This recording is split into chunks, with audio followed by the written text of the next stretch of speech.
ৰঙালাও পাতৰ সৈতে সৰিয়হ দিয়া মাছ এনেদৰে যদি এবাৰ বনাই খায় তেতিয়াহ'লে আকৌ এবাৰ বনাই খাবলৈ মন যাব। গতিকে আহকচোন কেনেদৰে বনালোঁ চাওঁ। এইফালে লৈছোঁ অকণমান বগা সৰিয়হ আৰু অকণমান ক'লা সৰিয়হ। ক'লা সৰিয়হৰ তুলনাত বগা সৰিয়হ অকণমান সৰহকৈ লৈছোঁ আৰু এইখিনি পানী দি অকণমান সময় ভিজিবলৈ দিম। আনফালে লৈছোঁ আকৌ মান ধনিয়া, আদা, ৰচুন আৰু কেঁচা জলকীয়া। এইখিনি এতিয়া মিক্সিতে দি লৈ ইয়াৰে এটা ধুনীয়া পেষ্ট বনাই ল'ম। তাৰপিছতে এইখিনিতে এতিয়া দিছোঁ প্ৰয়োজন অনুসাৰে নিমখ আৰু হালধি। ইয়াতে পিছে মিঠাতেলৰ পৰিমাণটো অকণমান সৰহকৈ দিছোঁ দেই। আটাইখিনি দি লৈ এইখিনি এতিয়া ভালদৰে মিক্স কৰি ল'ম। মোৰ আগৰ ভিডিঅ' কেইটাত আপোনালোকে কমেণ্টৰ যোগে ইমান বেছি মৰম দিছে তাৰ বাবে সকলোকে বহুত বহুত ধন্যবাদ। আৰু এইফালে মই এতিয়া লৈছোঁ ৰঙালাও পাতখিনি। ৰঙালাও পাতখিনি ভালদৰে ধুই অলপ সময় শুকুৱাই লৈছোঁ, মানে লেৰেলিবলৈ দিছোঁ আৰু অকণমান। তাৰপিছতে এইফালে মাছ লৈছোঁ, মাছখিনিতো সেই একেই নিমখ হালধি সানি লৈ ভালদৰে মিক্স কৰি লৈছোঁ। এতিয়া প্ৰথমতে এখিলা ৰঙালাও পাতত প্ৰথমতে অকণমান পিচি লোৱা এয়া সৰিয়হ দিছোঁ আৰু তাৰপিছতে এতিয়া নিমখ হালধি সানি লোৱা মাছ এপিচ দিছোঁ।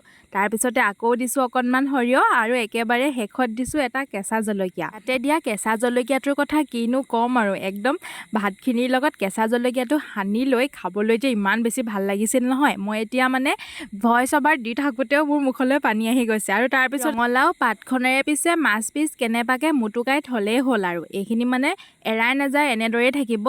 আৰু ইয়াৰ পিছতে যে এই ছেকেণ্ড মাছ পিচ চাওকচোন ইমান তেলাল। মই আচলতে এপিচ মাছে খাইছিলোঁ জানেনে, একদম তেলি খাবলৈ কিমান বেছি ভাল লাগিছিল নহয়। এইফালে সেয়া একেধৰণেৰে ভাজি পেলাই গোটেইকেইপিচ মাছ ৰঙালাও পাতখনেৰে মেৰিয়াই ল'লোঁ। তাৰপিছত এইফালে অকণমান তেল দিছোঁ, তেনেই সামান্য পৰিমাণে। ইয়াতে এতিয়া মই প্ৰথমতে এপিচ এপিচ কৰি 4 পিচ মাছ দিছোঁ। গোটেইকেইপিচ দিবলৈ নহ'ল আচলতে, নুজুৰিলে।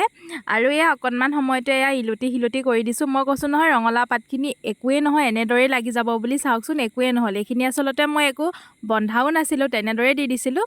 আৰু অলপ সময় সিজোৱাৰ পাছতে এইফালে মোৰ প্ৰথম কেইডোখৰ মাছ হৈ গ'ল। তাৰপিছতে আকৌ পিছত 3 পিচ বাকী ৰখিছিল যে সেই 3 পিচো দি সিজাই ল'লোঁ।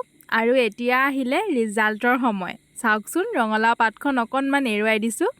খাবলৈ মানে ইমান বেছি ভাল লাগে নহয়, আপোনালোকে কিন্তু ট্ৰাই নকৰাকৈ নাথাকিব আকৌ দেই। মই আপোনালোকক এনেদৰে দুডোখৰ মাছ উলিয়াই দেখুৱালোঁ।